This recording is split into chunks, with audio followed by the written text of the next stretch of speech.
Hello friends, আমি Shubham. Welcome to my channel it's review time. Content আসছে না তো কি হয়েছে, আরেকটা পডকাস্ট নিয়ে চলে এসেছি এবং এই পডকাস্টে আছে আমার সাথে আমার রিভিউ কমিউনিটি থেকে তিনজন বন্ধু। লোকে কি ভাববে থেকে প্রত্যয়, মুভি ভাব দেবজ্যোতি থেকে দেবজ্যোতি এবং ফিল্মি প্রীতিশ থেকে প্রীতিশ।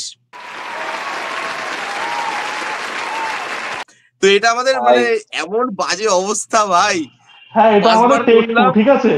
একদমই একটু ভাববেন না যেটা আমরা খুব স্মুথলি করছি। এই যে দাঁত কেলিয়ে আমরা বসে আছি, এটা কিন্তু প্রত্যেকে ফেক, ঠিক আছে, প্রত্যেকে ফেক স্মাইল। আমরা দুজন সতীর্থকে হারিয়েও ফেলেছি এই চক্করে। তো ঠিক আছে, হোক। হারিয়ে ফেলেছি। এরপরে যদি আপনারা সাবস্ক্রাইব না করেন, লাইক না করেন, কিছু বলার নেই। এই বাচ্চাটা ছেলেটার মুখের দিকে তাকিয়ে অন্তত লাইক কমেন্ট করবেন, আপনি মুখের দিকে দেখুন, ও চাইছে, বা বলতে আমার পারছে মুখের না। দিকে তাকান। আমি কি ভিক্ষা করতে বলছি নাকি বাচ্চা ছেলেটার মুখে থেকে তাকিয়ে আরে লাইক হয় না, মানে আচ্ছা। ফেসবুকে এক ফোঁটা দয়া হবে না, করুণাও হবে না। তুই এক ফোঁটা কোনো দিক অ্যাঙ্গেল থেকে অভুক্ত লাগছিস না যে তোকে দেখুন, করুণা হবে। এই যে আরেকজন আমাদের চলে এসছে, সেটা হচ্ছে তুহিন রিভিউলজি থেকে তুহিন। স্টার্ট রম্ভা, হয়ে হ্যাঁ। গেছে, এতক্ষণ বাদে ও জয়েন করেছে। স্টার্ট হয়ে গেছে, ইন্ট্রো হয়ে গেছে। তুহিন রিভিউলজি থেকে তুই তো তুহিন, ইন্ট্রোটা দে, ঠিক আছে? তুই তো ইন্ট্রোটা দে, অনেকদিন তো ইন্ট্রোটা শুনি না। নমস্কার বন্ধুরা, আমি তুহিন।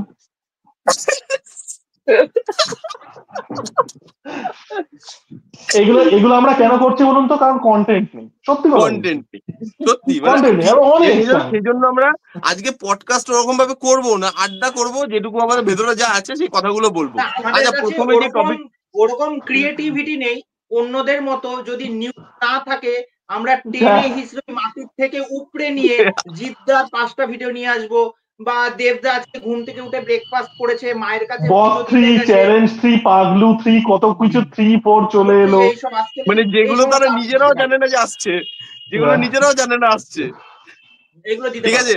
এগুলো দিতে পারবো না, সরি। আচ্ছা, বাংলা না ইন্ডাস্ট্রি নিয়ে যখন কথাই হচ্ছে, প্রত্যেক বছর বস 3 আর পাগলু 2 আসছে। এই সরি, পাগলু 3, এই দুটো সিনেমা প্রত্যেক বছর আসছে। প্রত্যেক বছর এদের আপডেটে থাকে ভাই। লোকের বাড়ি গাড়ি হয়ে গেল এসব করে, কি কোথায় ওই আছিস? মল্লিক দুবার মা হয়ে গেল, কিন্তু পাগলু টু আর তাহলে আচ্ছা, ঠিক আছে। আমার যেটা সব থেকে জানার ইচ্ছা আজকে, মানে কোয়েশ্চেন না, এটা আমার এটা ভেতর থেকে জানার ইচ্ছা যে তোদের রিয়াকশন কি। সেটা হচ্ছে অস্কারে নমিনেশন পাবে একটা বাংলা সিনেমা, তোরা হয়তো জানিস, যেটার নাম হচ্ছে বাবু সোনা, যেটা আসতে চলেছে, ট্রেলার বেরিয়েছে। এবার ট্রেলারটা দেখে কার কি মনে হয়েছে যদি একটু বলিস। প্রত্যেকে দিয়ে স্টার্ট করবো, বল। হ্যাঁ, বল বল বল বল। আমি বাবু সোনা, বলো। আমি সিনেমা দেখা শুরু করেছি, মানে যত আজ অব্দিও জিদ্দার সিনেমা বলি বা বুম্বাদার সিনেমা বলি, মানে জাতিস্বরের মতো সিনেমা বা ধর 22শে শ্রাবণের মতো সিনেমা, এত ভালো ভালো সিনেমা থাকা সত্ত্বেও আমার কোনো দিক থেকে মনে হয়েছে এই বাবু সোনা সিনেমাটা এই সমস্ত সিনেমাকে অনায়াসে বিট দিতে পারবে। আমি যখন ট্রেলারটা দেখা শুরু করলাম, আমি এই ট্রেলারে এতটাই গভীরে ঢুকে গেছি, মোটামুটি প্রায় 9 না, আমি একটা পথের পাঁচালির ফিল পাচ্ছিলাম, তুই ওটা পাসনি? আমি তো পথের পাঁচালির ফিলটা পাচ্ছিলাম যখন ওটা বিষয়টা না। নায়কের এন্ট্রিটা আমার মনে হচ্ছে one of the best entry, মানে বিগত আমি 10-12 বছরের যদি কেরিয়ার গ্রাফ, যদি এই সুপারস্টার বুম্বাদা ইন্ডাস্ট্রি মানে লোকে বলে, এগুলো কেন বলে আমি বুঝি না। ইন্ডাস্ট্রি মানে পরবর্তী ইন্ডাস্ট্রি মানে এখন জিতু কামাল। জিতু কামাল ওই এন্ট্রিটার মধ্যে একটা আলাদা একটা এলিভেশন আছে। মানে যখন ওই বাইক করে আসছে, পেছনের দিকে ধুলো উঠছে, চোখে ওই যে মুখের মধ্যে একটা ক্রিসের একটা ইয়ে দেওয়া, অসাধারণ। তার মধ্যে শ্রাবন্তী, মানে কি বলবো, 40 সরি, ওটা ক্যাটওম্যানের থেকে ঝাড়া, ক্যাটওম্যান থেকে ঝাপা, থেকে ঝাড়া। মানে শ্রাবন্তী আমাদের থেকেও ছোট শ্রাবন্তী, মানে সত্যি। শ্রাবন্তী তো এই তো মানে বিয়ের থেকে, মানে প্রীতিশের থেকেও ছোট মনে হয়। ওই তো মানে না, প্রীতিশের থেকে একটু বড়, একটু বড়, 25-26 বছর বয়স। গানগুলো স্পেশালি আমার খুব ভালো লেগেছে, লোকেশন খুব ভালো। একটা সিন তো আমার খুবই ভালো লেগেছে, যেটা অনেকটা সাউথের ফিল পাওয়া যাচ্ছে, যেটা ওই ধুতি বা লুঙ্গি পরে ট্রেনের উপর দিয়ে লাফ দিয়ে মনে কিছু একটা অ্যাকশন আছে। এবং জিতু কামাল খুব সাবলীল ভাবে একটা ইন্টারভিউতে জানায় যে এরকম সিনেমায় বা কন্টেন্ট দেখে যদি আপনাদের হাসি না পায়, তাহলে আমি ইন্ডাস্ট্রি ছেড়ে দেবো। সত্যি কথা, মানে জিতু কামাল এর আগে যে সিনেমাটা করেছে, যেই চরিত্রটাকে নিয়ে, তা সেটা কিছুই না, এই সিনেমার সামনে কিছুই না। আমি বলবো 14 তারিখ আপনারা সত্যি আপনাদের কুচু কুচু সোনা যারা আছে নিয়ে বাবু সোনা দেখতে যান। এই সিনেমাটার পাশে দাঁড়ানো অবশ্যই দরকার। এরকম সিনেমা মানে বহু যুগ পর আসে এরকম সিনেমা, সত্যি কথা। এবং ওই যে বললো, প্রত্যয় বললো যে আপনারা দেখবেন, দেখে হাসবেন, নাহলে না হাসলে কি আবার একটা ভালো হিরোকে ইন্ডাস্ট্রি ছাড়তে হবে, তো আপনারা হাসবেন। আচ্ছা একদমই তাই। এবার বল বল দেবজ্যোতি, কি কি না আমি দেখে তো তোর কি বললাম মনে হলো? পথের পাঁচালী ফিল পাচ্ছিলাম আমি পথের পাঁচালী মনে হচ্ছিল পথের পাঁচালী দেখছি। কোন মানে অ্যাঙ্গেল এত দিয়ে, মানে সুন্দর ট্রেনের ওপরে দৌড়াচ্ছে ওইটাই না তোর না মাঠ ট্রেনের দিয়ে উপরে মনে না, হলো? প্রথম আমার যে এপিফ্যানির মোমেন্টটা ছিল সেটা হচ্ছে জিতু কামাল যখন ক্যাট ওম্যানের মাস্ক পরে আসছে।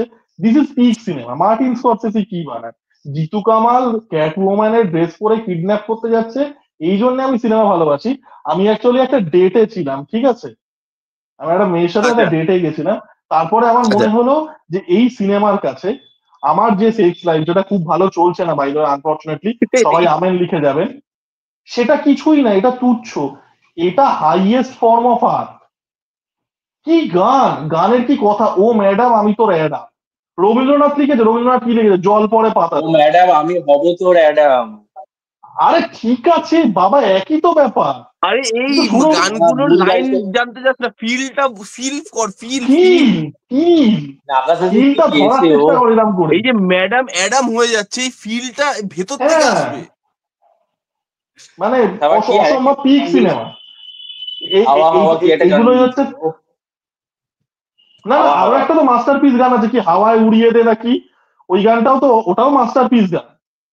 তো অসম্ভব সুন্দর, মানে peak cinema. Jeetu Kamal cat woman, যেটা বললাম, this is peak cinema. Srabanti যে অ্যাক্টিংটা 20 বছর আগে করতো সেটাও 20 বছর বাদেই করছে আবারও। কনসিস্টেন্সি, আমরা বলি না ক্রিকেটারদের কনসিস্টেন্সি নেই, শ্রাবন্তী একই ন্যাকি পুষু অ্যাক্টিং 20 বছর ধরে করছে। Peak cinema. আমি তো দেখতে যাবো, আমি দুবার দেখতে যাবো সিনেমাটা। সাবাস। এই এই এই জিনিসটাই চাই, এই বাংলা অডিয়েন্সের এটা চাই।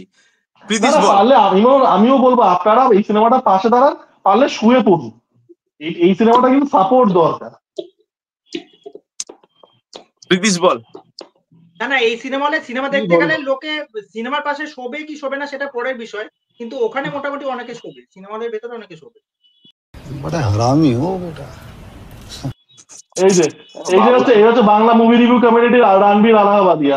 চিনে রাখুন মালটাকে। এটাকে ফ্রিজ আল্লাহ ফ্রেম করে, তুই যদি এটা না লিখেছিস শুভম, তা তোর কপালে দুঃখ আছে। এটাকে ফ্রিজ ফ্রেম করবি, নিয়ে লিখবি, বুঝবো তাহলে তো ধক আছে। ঠিক আছে আবার এগুলো তোরা করতে দুজন। হচ্ছে কারণ ভাই কন্টেন্ট নেই। 14 ফেব্রুয়ারি সিনেমাটা বলবো কি বেরোচ্ছে, আমি, 14 ফেব্রুয়ারি বেরোচ্ছে, সুতরাং এটা তো কমন ব্যাপার, এটা তো হবেই। ও আর বাপরে। আমাদের এগুলো করতে হচ্ছে কারণ কন্টেন্ট নেই, আবারও বলে দিচ্ছে। বলবো, হ্যাঁ হ্যাঁ হ্যাঁ বল বল আরে বল বল, বলতে তো আমি বললে। wait করছি। বল বল বল। বাবু সোনার ট্রেলারটা আমাকে টাইম মেশিনে মানে নিয়ে গিয়ে 2008-9 থেকে নিয়ে চলে গেছে, এবং এখানে ক্রিঞ্জ অভিনেত্রীরা রয়েছে। সত্যি কথা বলছি, শ্রাবন্তী এরপরে দেবী চৌধুরানী করলে লিটারেলি খিল্লি হবে। এবং তখন মানে কিছু লোক বলতে থাকবে বাংলা সিনেমা সাপোর্ট করছে না, এরকম রুটেড গল্প বানাচ্ছে, আর এইসব সিনেমা বানালে কে সাপোর্ট করবে। আগে তুমি এই এই এক গাদা তুমি এরকম সিনেমার সাইন করে রেখেছো, হাঙ্গামা.com, তারপর কি বেবি সোনা, এইসব সিনেমা সাপোর্ট ইয়ে করে রেখেছো, সাইন করে রেখেছো, তারপর লোকে এগুলো দেখবে আমার মনে হয়। তো এটাই বলবো মানে অত্যন্ত ক্রিঞ্জ একটা থ্রিলার। আর এটা মানে 2008-9 সালেও মানে ভালো সিনেমা হতো এর থেকে। কি করেছে ভগবান এক্স্যাক্টলি। জানে। আর ওই সিনেমাটা দেখা লন্ডন, যায়। সেই লন্ডন আবার সেই লন্ডনে একই কি, গল্প। লন্ডন ওরা খুব ভরে গেছে লন্ডন। আমি সত্যি কথা বলছি, এসকে মুভিতে সিনেমা করে দেওয়া ছেড়ে দেওয়া উচিত। ওরা যখন স্টুডিওতে এরকম মালটাল ইয়ে দেয়, ওইগুলোই করুক। ওদের এই সিনেমা ওদের দেখার হবে না। ডাইনোসরদের তুহিন, ঢুকে পড়ে রয়েছে। বাবু সোনা বলো। দেখো আমি আমি একটা কথা বলতে চাই যে আমরা ডার্ক বলো সিরিজটা বলো। যারা এখানটায় দেখেছো তারা এটা ভালো করে রিলেট করতে পারবে যে ডার্ক সিরিজে আমরা একটা জিনিস দেখেছিলাম যে অ্যাডাম আর ইভের কনসেপ্ট, ঠিক আছে, সেটাকেই আবার নতুন করে অ্যাডাপ্ট করে কিন্তু আমাদের বাংলায় কিন্তু এই সিনেমাটা আসতে হচ্ছে বাবু সোনা, ঠিক আছে। কারণ এখানটা অ্যাডাম আর ইভের এই যে কি যেন আমি তোমার অ্যাডাম না কি এরকম সামথিং, আমার লাইন গুলোও মনে নেই, এত জঘন্য লাইন ওগুলো। আর তার থেকেও বড় কথা হচ্ছে যে ক্যাটওম্যান এখানটা হচ্ছে জেন্ডার চেঞ্জ করে চলে এসেছে, জাস্ট মাস্কটা নিয়ে চলে এসেছে। ক্যাটওম্যানের চরিত্রে অভিনয় করছে এখানটায় জিতু কামাল, এবং এখানটা জিতু কামাল আর শ্রাবন্তী হচ্ছে এটা ব্যালেন্স করে চলছে। অ্যাকচুয়ালি জিতু কামালের যে ক্রিঞ্জ শোটা আসছে টিভিতে, ওটাতে একটা প্রোমোতে বেরিয়েছে, খুব সুন্দর একটা কাজ আসছে, মানে কি যেন নাম, কি সুগার যেন ড্যাডি নাম? একটা ফিল দিচ্ছে। ওটা সুগার ড্যাডি নিয়ে, চিরদিনই তুমি আমার সুগার ড্যাডি নিয়ে, গরিবের ক্রিশ্চিয়ানদের। চিরদিনই তুমি যে আমার। হাসছিস কেন? হ্যাঁ, এটার গরিবের খোঁজ খবর ক্রিশ্চিয়ানদের রাখে ওটাতে জিতু একমাত্র কামাল। হচ্ছে মুভি বাব দেবজ্যোতি। এই না না, একজন আরো একজন এক্সাইটেড আছে। আরো একজন মহাপুরুষ আছে, তার নাম আমি নিচ্ছি না, তার নাম নেওয়ার আচ্ছা। ইচ্ছা আছে, প্রীতি জানে। আমরা সবাই জানি মোটামুটি, কিন্তু থাক, ঠিক আছে। তার থেকেও বড় হ্যাঁ শোনা যাচ্ছে, কথা কেটে যাও, যাচ্ছে। যাও, মিস হয়ে গেল কেন? শোনা যাচ্ছে? সবুজ ডায়েরি শোনা যাচ্ছে? হ্যাঁ হ্যাঁ বল। আমি যে কি লাইন বলতাম কি কি ভুলে গেছি আর বাদ দাও। তো নেক্সট টপিকে চলে যাও। এই এক সেকেন্ড, তুই আটকে যাচ্ছে, তুই আটকে যাচ্ছিস। এবার শোনা যাচ্ছে? হ্যাঁ বল হ্যাঁ যাচ্ছে, একটু আটকে যাচ্ছে না। বল।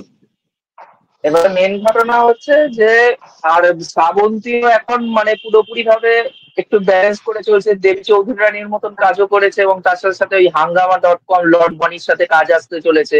এবং তার থেকেও বড় কথা, বাবু সোনা নিয়ে একটা সিনেমা সে করছে, খুব মাস্টারপিস লেভেলের এটা সিনেমা হতে চলেছে।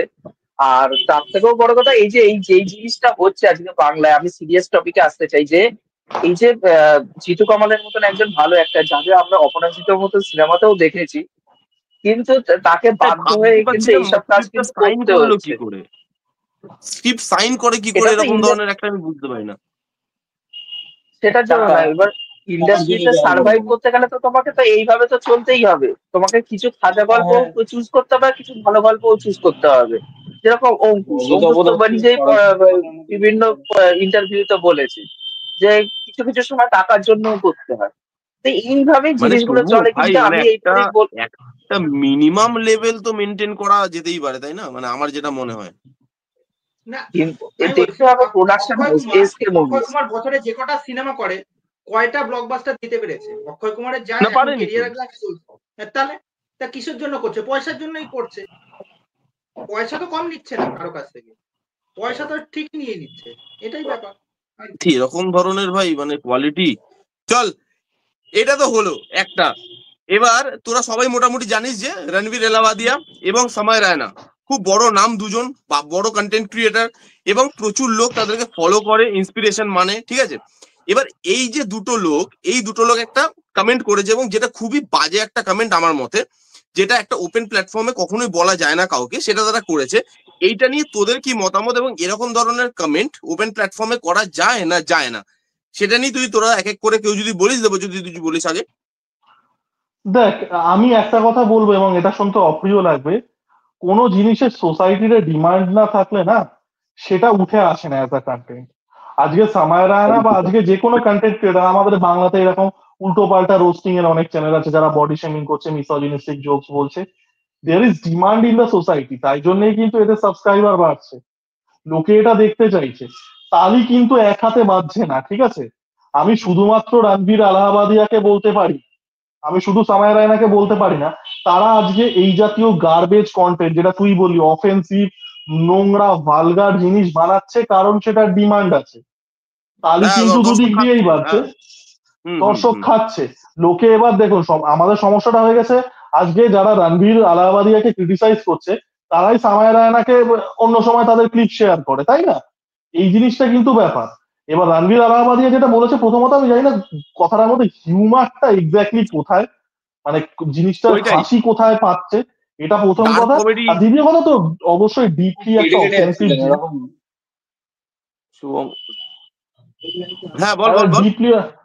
একটা ডিপলি অফেন্সিভ কথা। আর দেখ, ব্যাপারটা হচ্ছে রণবীর আলাহাবাদিয়া তো মানে একটা ব্যাকল্যাশ পাচ্ছে, এবং সেটা পাওয়াটাই উচিত। এবং ব্যাপারটা হচ্ছে সে তো কুমিরের কান্না, ও ক্রোকোডাইল টিয়ার ইয়ে করে কি হবে, কি আর টিম থেকে একটা স্ক্রিপ্ট ধরিয়ে দিয়েছে, পড়ে দিয়েছে। এইগুলো নিয়ে মানে এইগুলো I stop buying a long time back. ব্যাপারটা হচ্ছে এই যে সময় রায়নার মতো লোকজন, এরা যে এই কন্টেন্টটা ক্রিয়েট করছে, এটা এদের হিউজ ফ্যান ফলোয়িং আছে, এবং এটা কিন্তু মানে it's not a good reflection on society. আমি শুধুমাত্র কন্টেন্ট ক্রিয়েটারদের দোষ দেবো না। কন্টেন্ট ক্রিয়েটাররা যেটা করেছে, তারা যে মন্তব্যটা করেছে খুবই নোংরা একটা মন্তব্য, সেটাও মানে সেটা সেই বিষয়ে কোনো সন্দেহই নেই। বাট তালিটা কিন্তু দেখ ভাই এক হাতে বাজছে না। একদম একদম আমাদের নিজেদেরকেও ভাবা দরকার, হ্যাঁ আমাদের নিজেদেরকেও কিন্তু ভাবা দরকার যে আমরা এই জাতীয় কন্টেন্ট কিন্তু জেনে বুঝে বা মানে এইগুলোর আমি ডিমান্ড বাড়াবো না, দেখবো না, কারণ হ্যাঁ এক্স্যাক্টলি, তো এটাই। তুই তোর কি বলার আছে এটা নিয়ে? জানিস হয়তো জিনিসটা। দেখো, মেন ঘটনা হচ্ছে যে এই পিআর ড্রিভেন যে জিনিসপত্র এখন দেখতে পাচ্ছি, রণবীর এলাহাবাদিয়ার যে নিজের সোশ্যাল মিডিয়া অ্যাকাউন্টের থেকে যে অ্যাপোলজিটা চেয়েছে, যেটা পুরোপুরি কুমিরের কান্না, যেটা দেবুদাও বললো, আমি পুরোপুরি একমত ওটার সাথে। কিন্তু আমি দেখছি যে ওটা পিআর এর মাধ্যমে পুরো মানে ফিডে ফিডে প্রত্যেকটা রিলস এর ফিডে ফিডে ওটা মানে স্পুন ফিট করা হচ্ছে। তো এই যে এই জিনিসটাও কিন্তু খুব খারাপ যে তুমি একটা জিনিস অ্যাপোলজি চাচ্ছ, সেটাকেও তুমি পিআর এর মাধ্যমে ছড়াচ্ছ জিনিসগুলোকে। আজকে যে জিনিসগুলো আমরা দেখতে পাচ্ছি সোসাইটির মধ্যে, যে এই যে 15, 16, 18 এরকম বয়সের ছেলে মেয়েরা দেখছি, আমি তো অ্যাকচুয়ালি তো এই শোটার কোনোদিন মানে এই দা ল্যাট্রিন শো অ্যাকচুয়ালি আমি নাম দিয়েছি, যেটা দেবুদাও নাম দিয়েছে। এবার এই ল্যাট্রিন শো এর আমি কখনোই অডিয়েন্স নই, আর আমার এরকম মানে স্ট্যান্ড আপ কমেডি কোনোদিনও পছন্দ না। এবার আমি যখন ইনস্টাগ্রামে রিলস ঘাঁটি, তখন আমার ফিডে চলে আসে দুই একটা ক্লিপ দেখি, আমি মাঝে সাঝে একটুখানি কমেন্ট সেকশন গুলো খুলে দেখি ইনস্টাগ্রামে, দেখি যে গোট, এরকম সিগমা, তারপর হচ্ছে মানে ডার্ক কমেডি, ডার্ক হিউমার, বস টু সি গ্রেট হো, এই টাইপের কিছু কমেন্ট। এবং তাদের অ্যাকাউন্ট যখন খুলে দেখছি, তাদের বয়স কিন্তু বেশি না, 20, 21, কিছু 35-এর বয়সী বা 35-এর থেকে কিছু কম এজের ছেলে মেয়েরা দেখছি এগুলোকে নিয়ে সেলিব্রেট করছে। তা এই যে যেটা দেবুদা আরেকটাও জিনিস বলেছে, ডিমান্ড অ্যান্ড সাপ্লাই। কিন্তু আরেকটা জিনিসও দেখতে হবে যে এই যে ডিমান্ড অ্যান্ড সাপ্লাই তো আমি বুঝতে পেরেছি, কিন্তু এই ডিমান্ডটা কারা তৈরি করে দিচ্ছে? এইসব বড় বড় যারা কন্টেন্ট ক্রিয়েটাররা আছে, তারা সেই ডিমান্ডটাকে দেখছে যে মার্কেটে একটা জিনিস ছাড়ছে, সেটা ডিমান্ড তারা তৈরি করতে পারছে কিনা। যখন দেখছে যে হ্যাঁ এটা ডিমান্ড তৈরি হয়ে যাচ্ছে, তখন এটা সাপ্লাই করে যাচ্ছে বারে বারে। তো এই জিনিসটা এই জিনিসটাও তো খারাপ। এবং তার থেকেও বড় কথা হচ্ছে আরেকটা জিনিস আমি বলতে চাই, এই যে আজকের দিনে এই যে এইসব ভালগার জোকস গুলো শুনে যে ডার্ক হিউমার বলে সবাই চেঁচামেচি করছে, সিগমা আল্ট্রা এইসব হেনা তেনা বলছে, মেল ফেল, কিন্তু এই যে এই জিনিসটা যারা ছোট ছোট বাচ্চা ছেলে মেয়েরা আছে, ইউথ এখন যারা আছে, তারা তো এইটাকে নর্মাল করে নিচ্ছে ব্যাপারটাকে। ভাবছে যে এই যে মেয়েদেরকে অবজেক্টিফাই করে কথাবার্তা বলা বা মা বাবাকে নিয়ে এরকম জোক ক্র্যাক করা, এটা নর্মাল। এটা কিন্তু পরবর্তীকালে সোসাইটিতে এই জিনিসটা কিন্তু খুব বড় করে হার্মফুল হবে, এটা আমার মনে হয়। আর তার থেকেও বড় কথা একদম। হচ্ছে যে এই যে ওয়েস্টের থেকে সব শিখছি, ওয়েস্টের থেকে আজকে আজকে আমরা দেখেছি বাংলায় হোক, হিন্দিতে হোক, যেখানেই হোক, এখানটায় দেখি যে নিজেদের মাতৃভাষার কথা বলার থেকে ওরা প্রেফার করে হচ্ছে ইংলিশে কথা বলবো। যেটা কিন্তু সাউথের মধ্যে আমি দেখেছি, ওদের মধ্যে যে ওরা ইংলিশে কথা বলতে চায় না, ওরা নিজেদের ল্যাঙ্গুয়েজটাকেই প্রাধান্য দেয়, তারপর হচ্ছে অন্যান্য ল্যাঙ্গুয়েজে ওরা কথা বলতে চায়। এবার সেই জায়গা থেকে দাঁড়িয়ে আজকে তুমি স্কুল দেখানোর জন্য তুমি ইংলিশে কথা বলছো, ওয়েস্টের থেকে এইসব জিনিস তুমি ইন্ডিয়াতে নিয়ে আসছো। এবার ইন্ডিয়াতে ইন্ডিয়ান ভ্যালুস হিসাবে তো এই জিনিসগুলো তো ঠিক না। ওয়েস্টে যেটা হচ্ছে ওয়েস্টে বাদ দাও না, তুমি সেটাকেই কেন তুমি ইন্ডিয়াতে নিয়ে আসার চেষ্টা করছো জোর করে? এটা মানুষের মধ্যে কেন তুমি ওই মানে একদম অসুস্থকর পরিবেশটা তৈরি করছো? তো এই জিনিসটা আমি রণবীর এলাহাবাদিয়ার এই পুরো জিনিসটাকে খারাপ চোখেই দেখছি, প্রচন্ড বাজে এবং ভালগার একটা মন্তব্য করেছে। এবং সামাই রায়না, সত্যি কথা বলতে গেলে আমারও মানুষ পছন্দ হয় না, কিন্তু আরেকটাও জিনিস দেখতে হবে যে এই টাইপের সাথে স্ক্রিন শেয়ার করছে কেবিসি তে গিয়ে। ভুবন বামের মতন যে কন্টেন্ট ক্রিয়েটার, তাকে অবশ্যই সাপোর্ট করা উচিত। সে কিন্তু কোনোদিন ভালগারিটি কিন্তু প্রমোট করেনি। আজকে জাকির খান সব থেকে বড় স্ট্যান্ড আপ কমেডিয়ান, সাক্ত লন্ডা বলে যে জিনিসটা বার করেছিল, ওই জিনিসটা কিন্তু কোনোদিন ভালগার পজিশনে কিন্তু নিয়ে যায়নি। এবার সে যখন জিনিসগুলো বলছে, নিজের একটা লাইন কিন্তু বজায় রেখেছে যে কোন লাইনের মধ্যে আমাকে কথা বলতে হবে। তাই এই টাইপের লোক এইগুলো বোঝে না, এবং ভবিষ্যতেও এগুলো আরো বাড়বে, কারণ এটা 2 দিনের একটা ব্যাপার। পরবর্তীকালে ওই পিআর এর মাধ্যমে সব হোয়াইট ওয়াশ হয়ে যাবে, আর কিছুই না। খুব বড় বক্তব্য হয়ে গেল, বাট এটা আমার বলার না ছিল না না বলে না, তাই ঠিক বললাম। আছে, একদমই যেটা তুই ফিল করেছিস তুই বলেছিস, খুব ভালো বলেছিস। প্রত্যয়, প্রত্যয় বল। প্রথম কথা হচ্ছে এই দুইজন যে কন্টেন্ট ক্রিয়েটার, এদের ভিডিও বা কোনো রকম স্ট্যান্ড আপ কমেডি আমি আজ অব্দিও দেখিনি। জাকিরের আমি দেখেছি, কেননা জাকির ছেলেটাকে আমার পার্সোনালি খুব পছন্দ হয়, কথাবার্তা খুব মার্জিত, যে কটা হিউমার বলে বা জোকস বলে সেগুলো আমার ভাল লাগে। এবং লাস্টের দিকে গিয়ে জাকিরের যখন কতগুলো আমরা তোর ওই হিন্দিতে ওই মুহাবরা যখন কোনো কিছু বলে বা পোয়েম রিলেটেড যখন কোনো কথা বলে বা শেয়ার করে, যেগুলো এখন কিন্তু আমরা রিলসে সেগুলো দেখতে পাই। এবার যদি এখনকার সোসাইটির কথা বলি, সোসাইটি পুরোটাই পচে গেছে, ঠিক আছে? সেটা সোসাইটির চিন্তাধারা বলি বা মানসিকতা বলি। আমরা ইংলিশে একটা কথা শুনেছি, চ্যারিটি বিগিনস এট হোম। তা সত্ত্বেও বাবা মার যতই শিক্ষা দীক্ষা থাকুক, বাবা মা যতই তাকে ভালো একটা লেখাপড়া শেখাক, একটা ভালো স্কুলে পাঠাক, কিন্তু এখনকার সমাজ বা ইউথ, তাদের মধ্যে কিন্তু ওই জাজমেন্ট ব্যাপারটা নেই। আমাকে ঠিক কোন ব্যাপারটা কনজিউম করতে হবে আর কোন ব্যাপারটা আমার পক্ষে ক্ষতিকারক। এটা কিন্তু বরাবর হয়ে আসছে যে আমাদের হচ্ছে যেটা হচ্ছে অল্পেতেই যেই জিনিসটায় আমরা খুশি পেয়ে যাই বা যেই জিনিসটা দেখে আমাদের মন একদম খুব টগবগ করে ওঠে, সেই জিনিসটাতেই প্রতি আমরা আসক্ত হয়ে যাই তাড়াতাড়ি। এই যে আজকে নোংরা যে সোসাইটিটা তৈরি হয়েছে, আজকে এই দুজন কন্টেন্ট ক্রিয়েটরের নামে কথাবার্তা বলা হচ্ছে। শুধুমাত্র যেটা দেবজ্যোতি বলল, সেটা হচ্ছে ডিমান্ড এবং সাপ্লাই।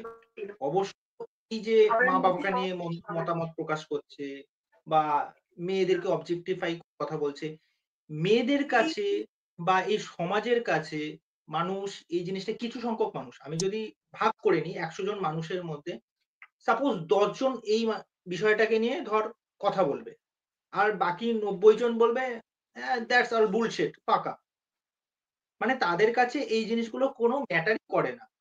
আজকে তুই দেখ না, বাংলায় যে স্ট্যান্ড আপ কমেডি, যেটা এখানে একটা দেখবি, এখানে একটা মোল্লা ছেলে একটা আছে, আমার নামটা ঠিক মনে পড়ছে না। ও কিন্তু কন্টেন্ট ক্রিয়েটর মির মির এবং না, না মিন না। লম্বা, লম্বা করে চুল, ফর্সা করে চুল। মাঝখানে একবার খুব ভাইরাল হয়েছিল। ও রবীন্দ্রনাথকে নিয়ে একটা অশ্লীল কথাবার্তা বলেছিল। রবীন্দ্রনাথের একটা গানের লাইন নিয়ে একটা অশ্লীল কথাবার্তা বলেছিল। ওই ভেঙে মোর ঘরের চাবি নিয়ে যাবি কি আমারে, এই বক্তব্যটাকে তুলে ধরে। তবে থেকেই ওর যে ওখান থেকে ডাউনফল শুরু হলো, ঠিক আছে? তারপরে কিন্তু সেরকম ভাবে কিন্তু ওর কনটেন্ট বা ওর ফলোয়ার আস্তে, আস্তে পড়ে যায়। বিষয়টা হচ্ছে কি, তুমি যতই ক্লিন, ডার্ক, এটা ওটা যাই নিয়ে আসার চেষ্টা করো না কেন, এইগুলো স্থিতিস্থাপকতা কিন্তু সাময়িকের জন্য। এগুলো কিন্তু মানে একটা লং টার্ম পিরিয়ড অব্দি চলতে পারে না। আজকে ভুবন বামের মতো একটা লোক বা জাকিরের মতো একটা লোক, যারা সোসাইটির জন্য কিছু একটা স্ট্রং মেসেজ দিচ্ছে বা ভালো, ভালো জোকস বলছে, ঠিক আছে? বা কিছু একটা কন্ট্রিবিউট করছে সমাজের জন্য, সেইগুলো কিন্তু ভালো। কিন্তু এদের ব্যাপারটা না, এটা কয়েকদিনের। মানে এরকম লোক আরো পরবর্তীতেও আসবে, এটা নতুনত্ব না। আর পিআর টিম এইগুলো বরাবরই করে থাকে, এই স্ক্রিপ্টের যে বিষয়পত্রগুলো। তা ওইটাই যেটা কুমিরের কান্না, এগুলো লোক দেখানো। আর আমার মনে হয় না এই জিনিসটা একদিনে বা ২ দিনে শেষ হবে। পরবর্তীতেও এরকম অনেক কনটেন্ট ক্রিয়েটর আসবে এবং মানুষ যদি এটা বোঝে যে অ্যাকচুয়ালি এদেরকে মানে এদের এই কনটেন্ট দেখে বা ইয়ে দেখে আমার কিছু হচ্ছে না বা অ্যাকচুয়ালি কোনো মজা পাচ্ছে না। তোমার যদি ভালো কনটেন্ট যদি দেখতে হয়, প্রচুর কমেডি শো আছে। কপিল শর্মা শো দেখো। অনেক ভালো। ঠিক আছে? এই জিনিসপত্র, এই ভালগারিটি গুলো মানে এইগুলো মেনে নেওয়া যায় না। ঠিক আছে? আর যদি মনে করে এইগুলো দেখে আমার কিছু জ্ঞান হচ্ছে বা কিছু লাভ হচ্ছে, আখেরে কিন্তু কিছু হচ্ছে না। তার বদলে আমি একটা ভালো সিনেমা দেখব। আমি এদের কোনদিনও কোনো ভিডিও দেখিনি। আমি আর্টিকেলটা সন্ধ্যাবেলায় আমার সময় ছিল না। আমি রাত্রিবেলা এটা ডিটেইলস এ দেখব অ্যাকচুয়ালি ব্যাপারটা কি হয়েছিল। আমি ইন জেনারেল কথাটা বলছি এখানে। রাত্রে বুঝতে পারবো যে বিষয়টা কি হয়েছে না হয়েছে, ডিটেইলস এ তখন দেখতে পারবো। আর আমি যেহেতু জানিও না এই বিষয়টা নিয়ে আর ডিটেইলস এ ঘাটছি না। আমার মনে হয় এই সমস্ত বিষয়ে কথা বলার থেকে একটা ভালো সিনেমা দেখা ভালো, একটা ভালো বই পড়া ভালো। আমার এটা মনে হয়। আচ্ছা প্রীতিশ বল, এই বিষয়ে তোর কি মতামত আছে যদি বলিস একটু। দেখো, রণবীর আল্লাভিয়ার শো আমি দেখেছি, টিআরএস ক্লিপ আমি দেখতাম এবং বেশ ইনফরমেটিভ হতো এবং তার যে বেসিক্যালি কথা বলার স্টাইল ভালো লাগতো। কিন্তু সমস্যাটা হয়ে গেছে যে এই যে জেনজি কালচারটা চলেছে, এটার প্রতি একটা সমস্যা রয়েছে। ঠিক আছে, এই যে কিছু বক্তব্য, এগুলো কিন্তু দেখো, এবার ও ওপেন প্ল্যাটফর্মে বলেছে বলে এটা সমস্যা হয়েছে। সে যদি পার্সোনালি বলতো এটা কোনো সমস্যা হতো না, সেটা বন্ধুকে বলতেই পারে। হ্যাঁ, সেটারও একটা বাউন্ডারিজ আছে, বাট তাও স্টিল আমরা বলতে পারি হ্যাঁ তাদের মধ্যে সেটা হতেই পারে। তারা ওই ফরেন কালচারের উপর বিলং করে, ওইভাবেই চলে, তো সেটা তাদের মধ্যে হতেই পারে। কিন্তু ওপেন প্ল্যাটফর্মে কি করে এরকম বলার একটা সবার সামনে, এবং এটা শুধুমাত্র মানে আমরা বলে নয়, সবাই এটাকে নিয়ে ক্রিটিসাইজ করছে। ইভেন বড় বড় কিছু মানুষজন তারাও ক্রিটিসাইজ করছে, এবং এটা করার মতনই, কারণ আমাদের সংস্কৃতিকে এটা সরাসরি হার্ম করছে। পাশাপাশি দেখুন, ফরেন কালচার হওয়া ভালো, কিন্তু আমাদের কালচারকে ভুলে গিয়ে নয়। আমাদের ভুলে কালচারকে গিয়ে ভুলে গিয়ে আমরা একদমই শুধু তাই। ফরেন কালচারকে গ্রহণ করছি, সেটা তো একদমই চলবে না। আমি বলছি না যে ফরেন কালচার আমরা পড়বো না, ওয়েস্টার্ন ড্রেস পরবো না, ডেফিনেটলি দরকার, কিন্তু তার সাথে আমাদের কালচারটাকেও তো বজায় রাখতে হবে। তো একদমই এটাই বলবো, মানে পিয়ার ড্রিভেন কাজ হয়ে গেছে সব জায়গায়, এবং এই যে অ্যাপোলোজাইজ যে চাইছে, এইগুলো সমস্ত কিছু আমরা জানি। এই ক্রোকোডাইল ইয়ে টিয়ার্স, কিছু বলার নেই। আর কি বলবো, মানে ওইভাবেই চলছে আর কি। এবং সামনের দিনে এরকম আরো কন্টেন্ট ক্রিয়েটার তৈরি হবে আমার যা মনে হয়। এবং বাংলাতে যেভাবে চলছে, বাংলাতেও হয়তো আমরা দেখতে পাবো কন্টেন্ট ক্রিয়েটার এরকম তৈরি হয়ে গেছে, যে খুব ডাইরেক্টলি মা বাবাকে তুলে এরকম কথা বলছে। ঠিক আছে। তুহিন কিছু বলবি বলছিলি? দেখো, আরেকটা জিনিস আমি এখানটা অ্যাড অন করতে চাই। এই যে রণবীর এলাহাবাদী শো, এটা আমি প্রথমে দেখতাম, তারপর কিছু এপিসোড দেখার পর বুঝতে পেরে গেছি এর কোনো ইনফরমেশন দেয় না অ্যাকচুয়ালিতে। এ একটা টাইমে নিজেই পডকাস্টে এসে অনেকবার বলেছে যে হ্যাঁ, আমি যারা আসে তারা কলেজে থাকতে ইনফরমেশন দেয়, মারামারি ও করেছি, দেয় না। যারা পডকাস্টে আসে বা তারা ইনফরমেশন দেয়। মদ মদ গাঁজা খেয়েছি একটা টাইমে, প্রচুর কিছু করেছি। তার মধ্যে এর পডকাস্টে এমন কিছু লোক আসে, পরবর্তীকালে সেগুলোকে নিয়ে এক্সপোজও হয়, যে উল্টাপাল্টা কিছু মন্তব্য রাখে, আমি দেখেছি এইগুলো। আর তার থেকেও বড় কথা, ওর এক্সপ্রেশনটা না পুরোপুরি ভাবে একটা অ্যাব নর্মালের মতো, এরকম একটা এক্সপ্রেশন দেয়, আমার ওটা একদম বিচ্ছিরি লাগে। আর তার থেকেও বড় কথা, এই সামাই রায়নার শোতে একটা জিনিস আমি দেখেছিলাম, যখন আমাদের এখানটা আরজিকর কাণ্ড হয়েছিল, একখানা মেয়ে ওই সামাই রায়নার শোতে গিয়ে এই আরজিকর কাণ্ডটাকে নিয়ে থিল্লি করছে ওখানটায়। এটা নাকি মজা, এটা নাকি ডার্ক হিউমার। এটা নাকি মানে ডার্ক হিউমার, আর মেয়েটা, এটাই হচ্ছে ব্যাপার। আর মেয়েটা ছিল বাঙালি, মেয়েটা আবার নন বেঙ্গলি না, বাঙালি মেয়ে। অ্যাকচুয়ালি এরা জানেই না যে ডার্ক হিউমার জিনিসটা আসলে হয় কি। কমেডিরও এই প্রত্যেকটা কমেডির একটা ভাগ থাকে। এটা পুরোপুরি পার্সোনাল অ্যাটাক করে ফেলে। এই হিউমার আর রেপ সামলাটা কি জিনিসটাকে এরা নর্মালাইজড করে দিচ্ছে। এই যে এইসব শো রেপ জিনিসটাকে পুরোপুরি ভাবে নর্মালাইজড করে দিচ্ছে। এই জিনিসগুলো খুব খারাপ হচ্ছে দিনকে দিন, যেই জায়গায় যাচ্ছে। আর এইসব কন্টেন্ট ক্রিয়েটার এই যে যেই জিনিসগুলো করছে, খুব খারাপ। আচ্ছা, অনেক সিরিয়াস টপিক নিয়ে একটু আলোচনা হয়ে গেল, মানে আমরা খুব সিরিয়াস জোনে ঢুকে গেছি। একটু মুডটা হালকা করি, একটু পুরোনো দিনে যাই। ঠিক আছে, পুরোনো দিন বলতে জিৎ এবং আমাদের জিৎ গাঙ্গুলি, এই দুজন মিলে প্রচুর মিউজিক ক্রিয়েট করেছে, অসংখ্য মিউজিক, এবং যেগুলো প্রত্যেকটা প্রায় সুপারহিট, আমরা এখনো শুনি।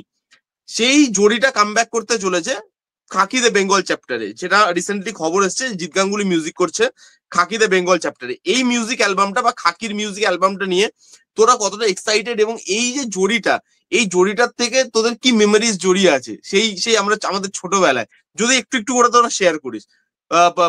ইয়ে বল, প্রত্যয় বল। হ্যাঁ, জিৎ গাঙ্গুলি এবং জিতের কম্বিনেশনে যে কটা সিনেমা আমরা দেখে এসেছি, বন্ধন, মানিক, শুভদৃষ্টি, তারপরে সুদৃষ্টি। দেবের অনেক সিনেমাতেও করেছে। এবং জিৎ কোয়েল জুটি নিয়ে আমিও আজকে একটা ভিডিও করেছি, যে বাংলায় যে সিনেমাগুলো আবার রিলিজ দেওয়া দরকার অবশ্যই। ক্রান্তির থেকে শুরু করে, বন্ধন থেকে শুরু করে, চ্যালেঞ্জ থেকে শুরু করে, লে ছক্কা থেকে শুরু করে, যাই হোক, মানে একটা সময় মানে এই বাংলা সিনেমাগুলোর না আর কোনো জুড়ি মেলা ভার, মানে এই বাংলা সিনেমাগুলো যা গান দিয়ে গেছে তৈরি করে, আমি তো এখনো শুনি গানগুলো। তা আমার এবং এবং মানে এবং এখন সেই যেহেতু গানে যুগ জিৎ গাঙ্গুলির ভূমিকা অনেক, মানে সেই বাংলা মানে প্রচুর মুভিগুলোকে প্রচুর পুশ করতো যেভাবে সঙ্গীত বাংলা, এবং জিৎ গাঙ্গুলি রিপিটেডলি মারাত্মক। গানগুলো চালিয়ে যেভাবে হিট করতো, সেটা জিদ্দার হোক আর ইয়ে হোক, মানে দেবদার হোক, এই যে এরা দুজন যেভাবে এগিয়ে, মানে আগে কি হতো, গানের জন্য লোক সিনেমাটা দেখতে যেত হলে, যে গান শুনবো ভাই, গানগুলো সবকটা হিট। এখন তো গান সেভাবে বাংলা সিনেমাতে তৈরি হয় না, তৈরি হলে একটা দুটো, তারপরে মুছে যায়। হ্যাঁ, তারপরে যেটা বলছিলিস বল, কন্টিনিউ কর। হ্যাঁ, মানে এখনকার বাংলা গান যদি হয়, ওই কয়েকটা দিন চলে, তারপরে কিন্তু আর স্মৃতি থেকে মুছে যায় অ্যাকচুয়ালি। কিন্তু মনে থাকে এখনো না। সেই হ্যাঁ, কিন্তু পুরোনো গানগুলোর কিন্তু এখনো সেই মিষ্টত্ব আছে, এখনো সেই একটা মানে একটা গায়ে রীতিমতো কাটা দেয়, সেটা দুঃখের গান হোক, প্রেমের গান হোক।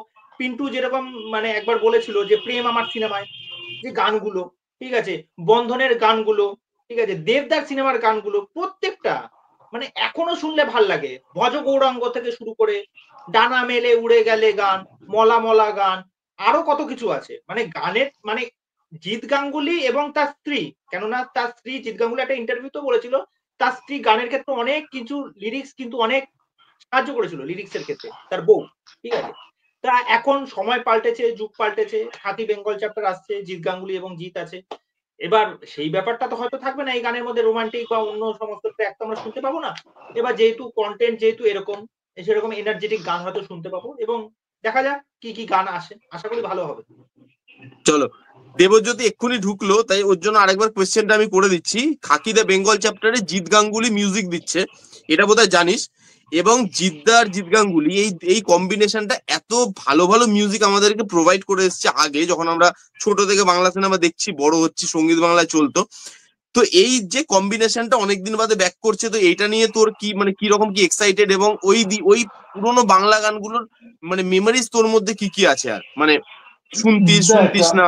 হ্যাঁ দেখ, আমি ছোটবেলায় মানে আমি যে জেনারেশনে বড় হয়েছি 2008-9, আমরা সারাদিন বাড়িতে তখন ওই সঙ্গীত বাংলা, জুম, 9XM ওই এগুলো চালিয়ে বসে থাকতাম। তো ওই জিনিসটা তো অবশ্যই নস্টালজিয়া আছে। তারপরে ধুম মিউজিক আসছে, তো ওইখানে তো গানগুলো শুনতাম, অনেক ফেমাস ফেমাস গান আছে জিদ্দার।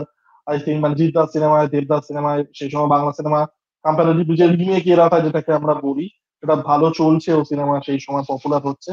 দেখ এখানে খাকিদা বেঙ্গল চ্যাপ্টার যেরকম সিনেমা হচ্ছে, এখানে যে অর্থে আমরা জিৎ গাঙ্গুলির মিউজিক যেটা শুনে আমরা বড় হয়েছি সেটা তো এখানে থাকবে, এটা ব্যাকগ্রাউন্ডে মিউজিক থাকবে। একটা তো গান আমরা শুনতেও পেলাম, ইয়ে কি হে, লাইক যেটা গানটা ছিল, হ্যাঁ হ্যাঁ হ্যাঁ, তো মানে বিজিএম যে গানটা বাজছিল লাস্টে, বিজিএম যে গানটা বাজছিল, और डूबी देखा হ্যাঁ बंगाल। হ্যাঁ হ্যাঁ ওটা। হ্যাঁ হ্যাঁ হ্যাঁ, আমি লিরিক্সটা মনে ছিল না, মানে ওই উলু মানে ও ম্যাডাম আমি উলুধ্বনির তোর একটা অ্যাডাম দেখা শোনার উলুটা পরে যেটা দিল, সব হ্যাঁ হ্যাঁ লিরিক্সই ভুলে গেছি। এক্স্যাক্টলি, ওখানে একটা গান ছিল, হ্যাঁ উলুটা তো দিয়েছিল। হ্যাঁ, তো যেটা ওভারঅল আমি এক্সাইটেড, দেখা যাক কিরকম হয়। ট্রেলারটা ভালোই হয়েছে, জিদ্দাকে ভালো লাগছে দেখতে। দেখা যায় জিদ্দা এবং জিৎ স্কোয়ার কি করা যায়। তো ওভারঅল খুবই এক্সাইটেড, বেশ। বাট আমি সব থেকে বেশি এক্সাইটেড বাবু সোনা নিয়ে। আমি আবারও কিন্তু বাবু বলে সোনা, দিচ্ছি, বাবু সোনা, ওইটা তো ভোলাই যাচ্ছে না। হ্যাঁ, ওটা বলতে পারছি না। প্রীতি হুম, বলো। বল। দেখো, জিৎ গাঙ্গুলি যদি বলতে হয়, সঙ্গীত বাংলা নিয়ে আমি টোটালি অবসেস ছিলাম ছোটবেলায়। মানে স্কুল থেকে ফিরতাম, নার্সারি KG1 KG2 তে পড়তাম, মানে এসেই সঙ্গীত বাংলা। লোকে তখন আহ ডোরেমন এইসব বিভিন্ন পোগো টোগোতে ছোটাভীম ফোটাভীম দেখতো, আমি দেখতাম হচ্ছে সঙ্গীত বাংলা। টোটালি অবসেস যাকে বলে। জিদ্দার গান হোক, দেবদার গান হোক, জিদ্দার ওই জোসের যে গানগুলো ছিল, বা আওয়ারার যে গানগুলো ছিল, সাত পাকে বাঁধার যে গানগুলো ছিল, সেগুলো আমার দারুণ লাগতো। ঠিক আছে, আমি শুনে শুনে জাস্ট মানে ফিদা হয়ে গেছিলাম গানগুলোর প্রতি, এবং এখনো শুনি, এখনো মাঝে সাঝে যখন শুনি নস্টালজিক লাগে, সেসব দিনের কথা মনে পড়ে। তো দেখো, খাকিতে ওরকম গান তো থাকবে না, কিন্তু খাকিতে একটা ব্যাকগ্রাউন্ডে ভালো গান থাকবে। এবং জিৎ গাঙ্গুলি ওভারঅল যে ভয়েসটা, সেটা কিন্তু খুব ভালো। এটা কিন্তু কোনো মানে ইয়ে নেই যে তার ভয়েসটা খারাপ, তার ভয়েস যথেষ্ট না, গায়ক ভালো। হিসাবে সে ভালো, যদি নিজেকে গায়ক আরেকটু হিসাবে ভালো। গায়ক হিসেবে ভালো, সে যদি নিজেকে আরেকটু গ্রুম করতে পারতো মাঝে, তাহলে সে আরো গ্রো করতে পারতো। যাই হোক, তো এখন সে আবার কাম ব্যাক করছে জিদ্দের সাথে, দেখা যাক। এবং আমি তো খুব এক্সাইটেড তাদের দুজনকে দেখা। এবং ছোটবেলায় আমি খুব ভাবতাম যে জিৎ গাঙ্গুলি হচ্ছে মানে জিৎ আর জিৎ গাঙ্গুলি সেম, মানে দে আর সেম পার্সন। তো ওই আমিও ভেবে আমি ভাবতাম দেখতাম, কিন্তু পরে আবার এই ছোটবেলায় ভুল ভাবতাম। মানে আমি ভাবতাম এই হিমেশ রেশমি ভুল আর যে ইমরান থটটা। হাশমি একই লোক।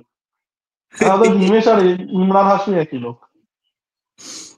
মানে গলাটা এত ম্যাচ করে যায় না এদের, মানে হিমেশ রেশমি এবং হ্যাঁ ইমরান হ্যাঁ, হাশমির গলায় এতটা। আমি আমি আমি এতটাই কেকের সাথে হিমেশ এই ইমরান হাসমিনকে গোলাতাম, কেকে আর ইমরান হাসমিন।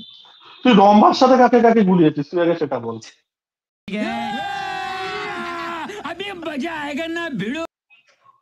রম্বার সাথে রম্ভার সাথে কাকে কাউকে কাকে গুলাইনি। কাউকে আচ্ছা, গোলাম রম্ভা কাউকে বলে গুলাইনি। হিরোইনটা, রম্ভা বলে হিরোইনটা কারা কারা চেনেন আমাকে একটু কমেন্ট করে জানাবেন, কারণ ওটা তুহিনের ফেভারিট হিরোইন।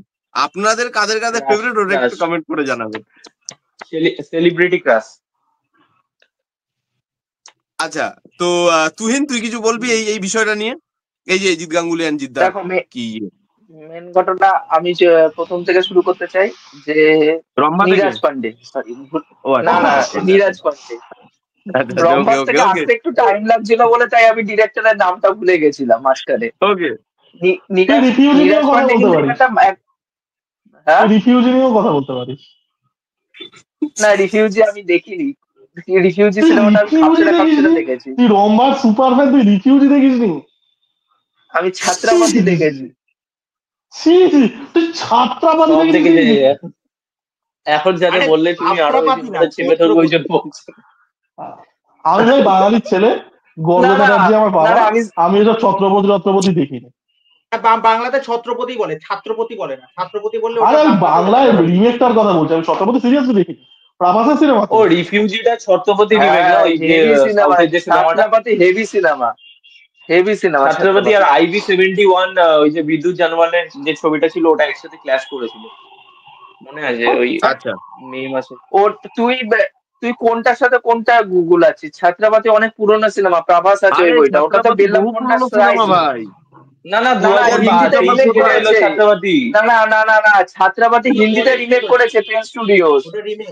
পেন স্টুডিওস হিন্দিতে রিমেক করেছে ওটা, বেললাম কোনটা সাই সিনেমাস ও আছে ওই আচ্ছা, সিনেমাটার মধ্যে, ও ফালতু এ ভাই আচ্ছা। সিনেমা। আলোচনা আমি একটা অন্য চলছিল, রম্ভার কথা চালু করলে তুই থামতেই চায় না এই কোনো যে জায়গায়। দেবুদা সিনেমা আমি সিরিয়াস টপিক বলতে চাই, সিরিয়াস টপিক একটা ছোট্ট বল, কথা বলতে শুরু চাই, কর। আমার অডিয়েন্স আমার বক্তব্য শুনতে চায়, তাই আমি আমার অডিয়েন্সের উদ্দেশ্যে এই কথাটা বলতে চাই যে বল।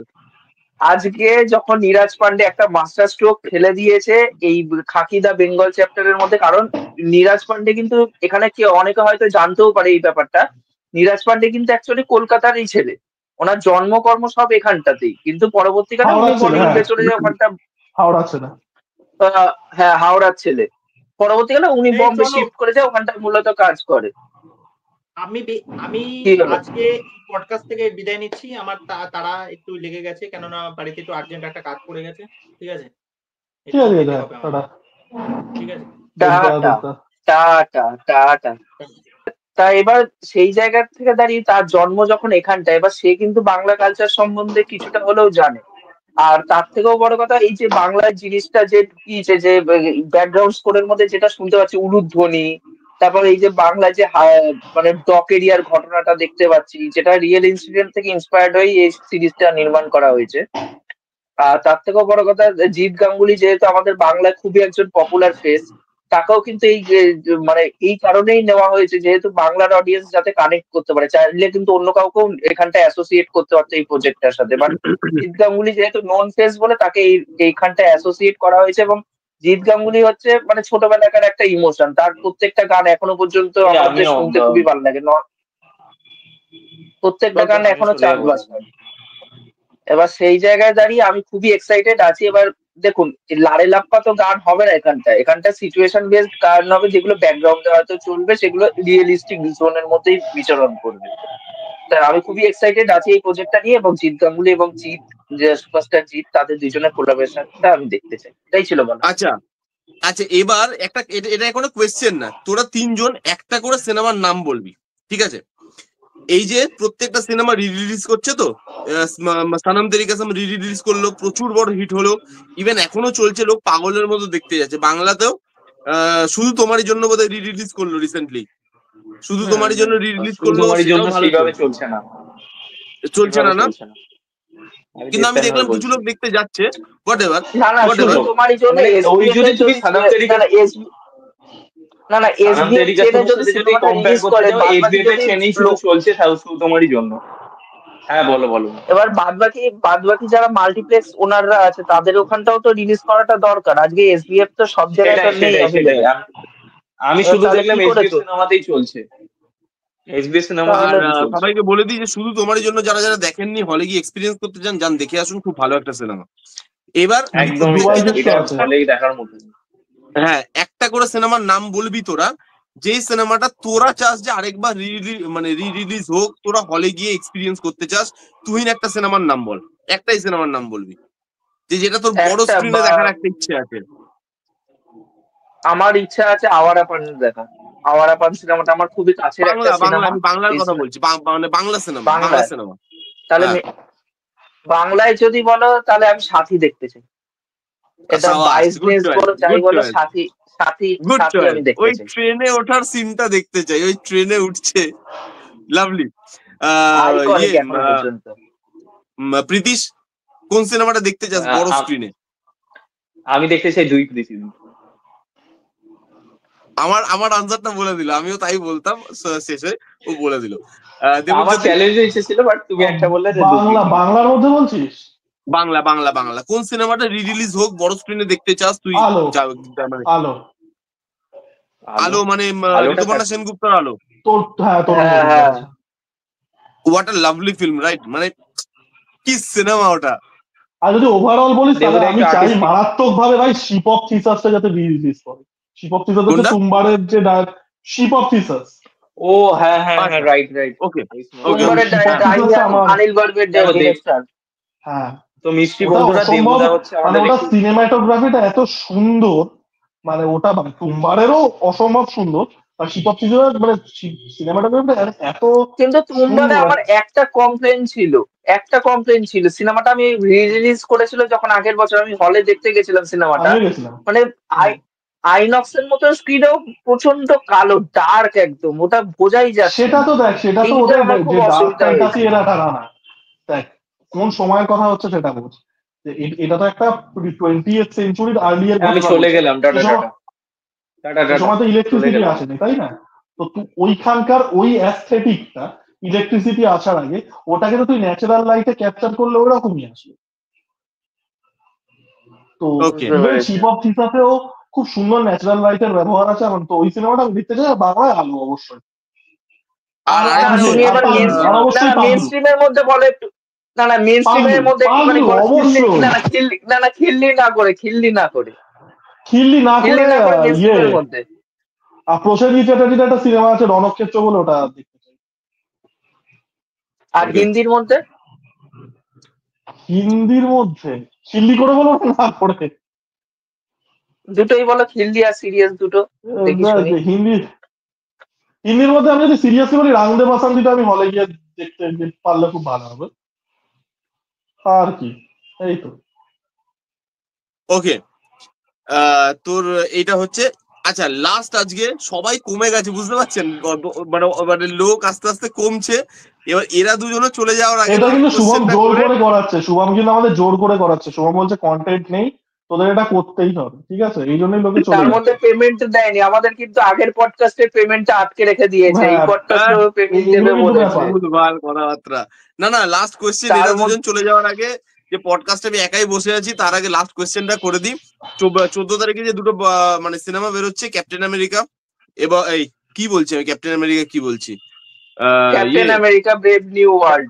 হ্যাঁ brave are new Babu captain সোনা, আমেরিকা, কি বলেছি, আর হ্যাঁ, না না বাবু না, সোনা। বাবু শোনো ভাগ, ছাওয়া, ছাওয়া আর ক্যাপ্টেন আমেরিকা, আবার দ্য ব্রেভ নিউ ওয়ার্ল্ড, এই যে দুটো সিনেমা আসছে, তোরা মানে কেমন এক্সাইটেড, কোনটা দেখতে যাচ্ছিস আগে বল, তারপরে র্যাপ আপ করে দেবো। বল, তুই বল। বল বল, যে কেউ একজন বল না। আমি দে- আমি দেখুন একটা কথা বলতে চাই, আমি এই captain America brave new world এর জন্য এক্সাইটেড নই, ছাবার জন্য এক্সাইটেড নই। আমি একমাত্র একটাই সিনেমা দেখার জন্য বসে আছি, যেটা ফার্স্ট ডে ফার্স্ট শো একার হলে, মানে নিজের নিজের মতন করে দেখতে চাই, সেটা হচ্ছে বাবু সোনা। একেবারে চুমকু পুচু একটা সিনেমা হতে চলেছে, দুর্দান্ত। এবং এই সিনেমাটা হচ্ছে টাইম মেশিনে করে আমাদের একদম 2010-11-তে নিয়ে যাবে, এবং আমি এই নস্টালজিয়াটা একদম মিস করতে চাই না। আমি এই সিনেমাটার জন্য খুবই এক্সাইটেড আছি। যাই হোক, এটা জোকস, আমি জোকস পার্ট, বাট মেন যে সিরিয়াস ঘটনাটা আমি বলতে চাই, যে ছাবা সিনেমাটা নিয়ে আমি পার্সোনালি খুবই এক্সাইটেড আছি। কারণ ছত্রপতি সম্ভাজি মহারাজকে নিয়ে সিনেমাটা, এবং যেইভাবে তখন মুঘলদের সাথে ঔরঙ্গজেবের সাথে যুদ্ধটা হয়েছিল, তার সেটা দেখার মতন, এবং সেটা আমরা ইতিহাসের পাতায় পড়েছিলাম, এবং সেটা মানে নিজের চোখে সেটা এক্সপিরিয়েন্স করতে চাই যখন হলে এরকম টাইপের ক্যারেক্টারকে নিয়ে সিনেমা হতে চলেছে। আমি এই সিনেমাটা নিয়ে সত্যি খুব এক্সাইটেড আছি, এবং captain America brave new world নিয়েও খুব এক্সাইটেড আছি, কারণ এটার মধ্যে একটা কোথাও না কোথাও উইন্টার সোলজারের একটা ভাইব কিন্তু পাচ্ছি এই সিনেমাটার মধ্যে। এবার দেখার এই সিনেমাটা কেমন হয়, কারণ মার্ভেল এখন যেই হারে সিনেমা করছে এবং সিরিজ করছে, খুব কম এক্সাইটমেন্ট এখন ক্রিয়েট হয়। কারণ লাস্ট আমি এক্সাইটমেন্ট ক্রিয়েট হয়েছিল এই ডেডপুল অ্যান্ড উলভারিনে, সেটা আমার একদম বিচ্ছিরি সিনেমাটা লেগেছিল, আমার ভালো লাগেনি। ওই যাই হোক, ওইটা ক্যাটারিং হয়ে গেছে সিনেমাটা অনেকটা, বাট আমি আশা রাখবো এই সিনেমাটা যেন নিরাশ না করে, এটাই। দেবজ্যোতি। দেখ, আমি এটা তো তোকে গ্রুপেও বলেছি তোদেরকে, Captain America brave new world এর ক্ষেত্রে সমস্যাটা হয়ে গেছে, I bailed out after endgame. তো ব্যাপারটা হচ্ছে আমার ক্রোনোলজি পুরো ঘেঁটে গেছে, ঠিক আছে? তো আমাকে হোমওয়ার্ক করে যেতে হবে। হয়তো আমি স্টিল চলে যাব, বাট ওই ইস্টার এগস রেফারেন্সেস গুলো পিক আপ করা, মানে আগে যেরকম খুব মানে এডুকেটেড ওয়েতে দেখতে যেতাম, যে না চলো কি রেফারেন্সেস আছে, কোন ক্যারেক্টারটাকে মেনশন দেওয়া হলো, সেগুলো করা হবে না। মানে একদম পুরো ক্যাজুয়াল অডিয়েন্সের মতো দেখতে যেতে হবে। ছাড়ার জন্য আমি পার্সোনালি অসম্ভব এক্সাইটেড। ট্রেলারটা জাস্ট দুর্দান্ত একটা ট্রেলার ছিল, সম্ভাজি দুর্দান্ত ট্রেলার মহারাজের হয়েছে, হ্যাঁ। দুর্দান্ত ট্রেলার ছিল। তো হুম, হুম। সাবানি আমি খুবই এক্সাইটেড। অক্ষয় খান্নাকে জাস্ট চেনা যাচ্ছে না ঔরঙ্গজেবের রোলে, আর ইয়েকে দুর্দান্ত লাগছে, বিকি কৌশলকে। তো ওভারঅল প্রস্থেটিকের কাজ খুবই দারুণ এক্সাইটেড। হয়েছে। মেকআপের কাজ, আর্ট ডাইরেকশনের কাজ অসম্ভব ভালো হয়েছে, ট্রেলার লেভেলেই বোঝা যাচ্ছে। তো ছাওয়াটা আমি দেখতে যাবো, ব্রেভ নিউ ওয়ার্ল্ড। আমি যেটা তো বললাম যে ওই ক্রোনোলজি টোনোলজি একটু হোমওয়ার্ক করতে হবে, আমার হোমওয়ার্ক না করে গেলে গিয়ে হাঁ করে বসে থাকতে হবে। তো এই ওকে, তো আজকের পডকাস্ট মোটামুটি এখানে শেষ করছি, রাত অনেক হয়ে গেছে। এরকমই পডকাস্ট যদি আরো দেখতে এই চান দেখো আমরা আপনারা, ডিনার না করে বসে আছি, ছেলেটা বললো যে কন্টেন্ট নেই বলে জোর করে করাচ্ছে, ঠিক আছে? এগুলো আর তার দেখুন। থেকেও বড় এই কথা, যে পেমেন্ট মাঝখানে কিন্তু আটকে রেখে দিই। না না, আমাদের পেমেন্ট কিন্তু মাঝখানে আটকে রেখে দেবজ্যোতি দিয়েছে, চলে আগের গেছিল, ওটা পডকাস্টের ডিনারই পেমেন্ট করতে দেয়নি। গেছিল। মাঝখানে দেবজ্যোতি ডিনারই না, করতে গেছিল। আমাদের আমাদের আমাদের অ্যাকচুয়ালি ব্ল্যাকমেল করে এখানটায় নিয়ে আসা হয়েছে, বলেছে যে আগের পডকাস্টে যদি পেমেন্ট তোমরা নিতে চাও তাহলে এই পডকাস্টে অতি অবশ্যই তোমাদের জয়েন করতে হবে। তাই বাধ্যতামূলক আমরা এই পডকাস্টে জয়েন করেছি, নাহলে কিন্তু কোনো কারোর ইচ্ছে ছিল না এই পডকাস্টে জয়েন করার। কি অবস্থা, এরা ভুলভাল আরে না, বকছে। এটা এমনি আর কি Whatever. করে বলছি। আজকের মতো ভিডিও এখানে শেষ করলাম। যদি ভিডিও ভালো লেগে থাকে চ্যানেলটাকে লাইক করবেন, কমেন্ট করবেন, শেয়ার করবেন, চ্যানেলটাকে সাবস্ক্রাইব করতে ভুলবেন না। এরকমই পডকাস্ট সবার চ্যানেলে আমরা করি, আমরা আনি, এবং প্রত্যেকের চ্যানেলকে সাবস্ক্রাইব করুন। এবং এরকমই ধরনের পডকাস্ট কারা কারা দেখতে চান আরো কমেন্ট করে জানাতে পারেন। তো এই ছিল যে ভিডিও, দেখা হচ্ছে নেক্সট কোনো ভিডিওতে। ততক্ষণ bye bye, take care and be safe.